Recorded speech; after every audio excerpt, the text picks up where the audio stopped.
मसीह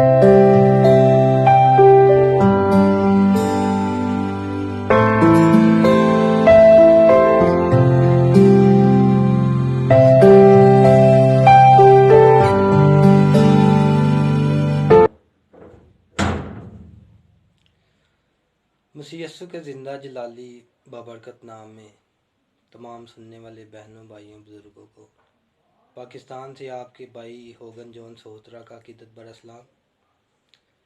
मेरे अज़ीज़ों, मैं उम्मीद करता हूँ कि आप सब खैरियत से होंगे और खुश होंगे। खुदावंद आपको बरकत दे। खुदावंद वाला है, उसकी शफ़क़त अबदी है, उसकी वफ़ादारी पुश्त दर पुश्त रहती है। अज़ीज़ों, खुदावंद का हम पर फिर एक दफ़ा ये फ़ज़ल हुआ कि उसने ये मौका दिया कि हम मिलकर उसके ज़िंदा कलाम को सीखें। सो मेरे साथ निकालिए मुकाशफा की किताब, उसका दूसरा बाब और उसकी चौथी आयत से हम कलाम खुदा में से पढ़ेंगे। सो कलाम खुदा में यूँ लिखा है, मगर मुझको तुझसे ये शिकायत है कि तूने अपनी पहली सी मोहब्बत छोड़ दी। बस ख्याल कर कि तू कहाँ से गिरा है और तौबा करके पहले की तरह काम कर। और अगर तू तौबा ना करेगा तो मैं तेरे पास आकर तेरे चिरागदान को उसकी जगह से हटा दूंगा। आमीन। कलाम खुदा के पढ़े और सुने जाने पर खुदा उनकी बरकत हो। मेरे अज़ीज़ों, आए हम चंद लम्हों के लिए अपने सरों को झुकाएं और खुदावन से उसके इलाही ज़ोर को मांगे। जलाल के बादशाह, तेरी शुक्रगुजारी करते हैं इस मौका के लिए जो तूने बख्शा। खुदावन, तूने अपना ये फ़ज़ल हमें दिया कि हम तेरी हजूरी में खुदावन झुकें और तेरे कलाम को खुदावन बयान कर सके। तेरी शुक्रगुजारी करते हैं। आज तुझसे उस इलाही ज़ोर को मांगता हूँ, तेरे पाक रूह को मांग लेता हूँ खुदावन, ताकि तेरा पाक रूह आए और खुदावन हमें समझाए, हमें सिखाए, क्योंकि दुनिया में कोई ऐसी ताकत नहीं जो तेरे कलाम को खुदावंद सिखाए या समझा सके या उसकी तशरीह कर सके। फ़कत तेरा रूहुल कुदस है खुदावंद जो ऐसा कर सकता है। जलाल के बादशाह, आज मैं ना बोलूँ, तेरे पाक रूह है खुदावंद मुझसे बोले। तो वह खुदावंद बड़ी मदद और सहायता करना, तेरे यीशु नाम से मांगता। आमीन। सो मेरे अज़ीज़ों, आज जो हवाला हमने तिलावत किया है, जो आज का हमारा अनवान है, वो है रिवाइवल, बेदारी। आज हम जिस ताल्लुक़ से बात करना चाह रहे हैं वो है बेदारी। बेदारी के ताल्लुक़ से आज हम बात कर रहे हैं कि बेदारी खुदावन जो है किस तौर से अपने लोगों के अंदर बेदारी को लाना चाहता है। बेदारी का मतलब है जागना, गफलत से जागना। सो मेरे अज़ीज़ों, जैसे हम देखते हैं कि कोई शख्स जब वो लीड कर रहा होता है तो वो बेदारी के ताल्लुक़ से बात करता है, वो लोगों को बेदार करता है। जैसे कोई कंपनी आप देखते हैं जो बिज़नेस ना कर रही हो, घाटे पे घाटा बढ़ रहा हो, तो फिर वो ऐसे कुछ एक्सपर्ट लोगों को बुलाते हैं जो आके कंपनी के कुछ लोगों को ब्रीफ करते हैं। तो वो लोग जो है वो यूनाइट हो जाते हैं और फिर वो कंपनी जो है वो तरक्की करती है। तो इसी तरह खुदा भी जो है वो हमारे अंदर बेदारियों को भेजना चाहता है। इसी तरह जो हम देखते हैं कि खुदा की कलीसिया के अंदर जब लोग गफलत में होते हैं, लोग जब सुस्ती और काहली का शिकार होते हैं, जब लोग खुदा के घर में नहीं आते, जब लोग दुआ नहीं करते, जब लोगों के अंदर गुस्से, जब लोगों के अंदर लड़ाइयाँ, झगड़े, मार कुटाई, शराब, नशे, इस तरह की चीज़ें आती हैं, तो फिर खुदा जो है वो बेदारियों को भेजना चाहता है। मेरे अजीज़ों, बेदारी जो है ये हमेशा दुआ की कोख से जन्म लेती है। जब दुआ करने वाले लोग मंजर आम पर आते हैं तो खुदा बेदारियों को भेजता है। बेदारी हमारी ज़िंदगी में क्यों ज़रूरी है? मेरे अजीज़ों, खुदा हमें उस स्टैंडर्ड पे देखना चाहता है जैसे यरूशलेम की पहली कलीसिया का स्टैंडर्ड था। मेरे अजीज़ों, जब हम देखते हैं तो वो जब पाक रूह का नज़ोल हुआ तो लिखा है कि वो जब सब एक दिल और एक राय थे, उनमें इत्तफाक था, उनमें ये चीज़ें नहीं थी, उनमें तफिरके नहीं थे, उनमें ये बुग़्ज़, हसद, ये चीज़ें नहीं थी, बल्कि वो लिखा है कि वो यकजान और मुत्तफिक होकर जो है वो एक जगह पे दुआ में मशगूल थे। और फिर खुदा जब बेदारी को भेजता है तो फिर इंसान से वो काम जो इंसान कहता है कि ये मुझसे नहीं होगा, वो भी उससे हो जाता है। मेरे अजीज़ों, जब हमारी ज़िंदगी में हम देखते हैं कि हमारे घर के अंदर, हमारे ख़ानदान के अंदर, हमारी फैमिली के अंदर जो है वो हम गौर करते हैं, हम देखते हैं, क्योंकि कलाम खुदा में लिखा है बस गौर करो कि किस तरह से चलते हो। जब हम देखते हैं कि हम किसी के साथ हमारी बन नहीं आ रही, हमारी लड़ाई है, तो हमें फिर ये पता चलेगा कि हमारे अंदर जो है वो रूहानी बेदारी नहीं है। फिर हमें दुआ करने की ज़रूरत है, हमें खुदा की तरफ आने की ज़रूरत है, हमें खुदा के कलाम से ही ये फिर वो पता चलेगा।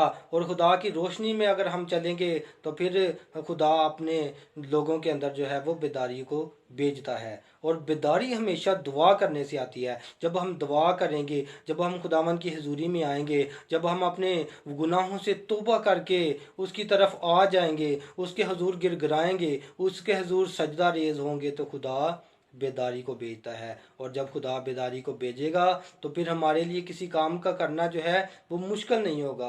बेदारी भी मेरे अजीज़ों दो तरह की बेदारी होती है। एक बेदारी वो होती है जो इंसान अपनी तरफ से करना चाहता है, जैसे वो कहता है कि आज से मैं सिगरेट नहीं पीऊँगा, या कल से मैं कोई शराब या इस तरह का नशा नहीं करूँगा। तो जब वो अपने आप से करता है तो फिर वो अगले दिन जो है एक की जगह से दो सिगरेट पीता है, और शराब अगर वो पीता है तो एक की जगह दो पैक लगाएगा। वो उससे अपने से जो है वो नहीं होगी। लेकिन जो बेदारी खुदावन की तरफ से आएगी, जो रूहानी बेदारी होगी, फिर उसके बस में जो है वो काम नहीं होगा। आपने जब देखा है मेरे अजीजों, जब जल्जला आता है तो वो ज़मीन को हिलाता है, तो लोग फिर तौबा तिल्ला करते हैं, लोग जो है वो तौबा करके खुदा की हजूरी में आते हैं। और अक्सर हमने ये बात देखी है कि जब हम मुसीबत में हों फिर ही हम खुदावंद को जो है वो याद करते हैं। और दो चीज़ें मेरे अजीज़ों, जब इंसान ज़्यादा उसकी ज़िंदगी में खुशहाली आ जाए फिर भी वो खुदा को भूल जाता है, और अगर कोई मुश्किल आ जाए फिर भी, ये दोनों चीज़ें जो है इंसान के लिए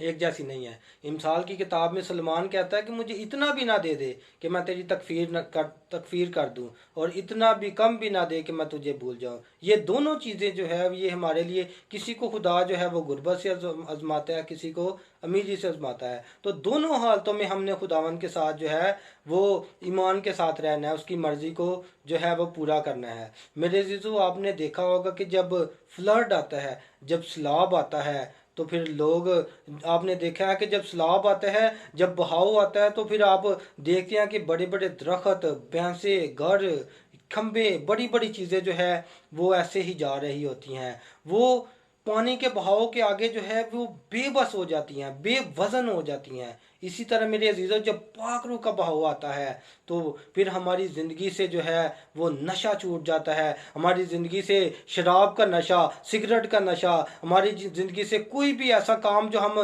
कहते हैं कि ये हमारी ज़िंदगी से नहीं जा सकता, जो हमें मुश्किल नज़र आता है, तो वो पाक रूह के बहाव में ऐसे बेवजन हो के जो है वो चला जाता है। फिर हमारे लिए बड़ी ये हैरान कुन चीज़ है, जब हम देखते हैं तो फ्लड में हर चीज़ ऐसे जा रहती है, पानी का बहाव उसे बहा के ले जाता है। इसी तरह जब पाक रूह का बहाव आता है हमारी ज़िंदगी के अंदर, तो हमारी ज़िंदगी से हर किस्म की वो चीज़ जो गुनाह हमसे कराती है वो जाती रहती है। हर किस्म का गुस्सा, तफिरके, लड़ाइयाँ, बुग़्ज़, जुदाइयाँ, हर किस्म के जो भी घिनौने काम होते हैं, मार कुटाई, नशे, गाली गलोच, फिर वो हमारी ज़िंदगी से जाती रहती हैं। क्योंकि पाक रूह का बहाव जब आता है तो वो ये हर चीज़ किस्म की जो गंदगी की लागत होती है ये हमारी ज़िंदगी से बहा के ले जाती है, और हमको फिर वो सिलेंडर कर देती है। फिर हमारी पाक रूह जो है वो हमें अच्छे बुरे के लिए जो है वो गाइड करता है, हमें सिखाता है कि हमने किस तरह चलना है। इसी तरह मेरे अजीज़ों, आज भी हमें उस बेदारी को अपनी ज़िंदगी में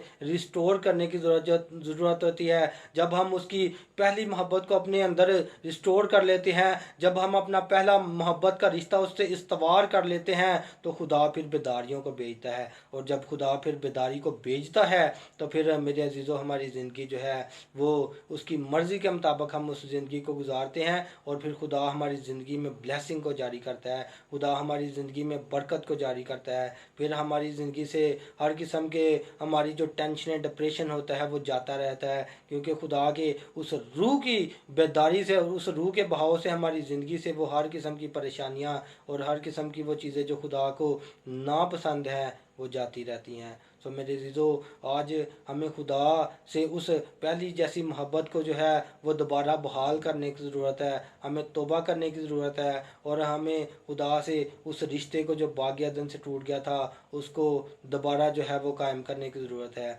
तो मेरे अज़ीज़ों, खुदावंद करें कि हम सब इस कलाम के वसीले से अपनी ज़िंदगियों पर गौर करें और अपनी उस दुनियावी ज़िंदगी से जो है वो बेदार हों, अपनी सुस्ती और काहली से बेदार होकर जाकर हम खुदावंद की हजूरी में आएँ और उसके हजूर तौबा करें, अपने गुनाहों का इकरार करते हुए, और उसे दुआ करें, उसकी इबादत करें, ताकि खुदावंद अपनी बरकतों को हमारी ज़िंदगी में जो है वो अया करे और हमें अपने जलाल के लिए कसरत से इस्तेमाल करे। सो खुदावंद इस कलाम के वसीला से हम सब को बहुत बरकत दे। खुदावंद का शुक्र हो। आमीन।